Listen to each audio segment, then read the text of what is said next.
dufte qalbii koo namootee keessa koo buufatee akkanii jiraadhu haasakii kan qabnee lubbuu kee namtaatee maal jedhee ibsuree gaarummaa kee kanaa tola keessa guddaa naani damma jaaltaa ayyoomuu nu qabdu jaalali keedaa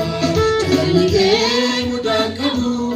jaalali kee dhumaan qabu barabaraani barabaraani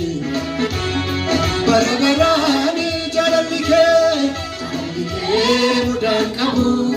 jaalali kee dhumaan qabu barabaraani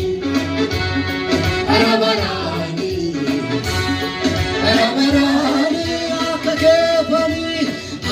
keefaan jiraanne Yesus fayyisaa koo akka keefaan jiraanne siini saba akka keefaan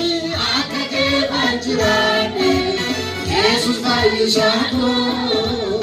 akka keefaan jiraanne siini saba akka keefaan jiraanne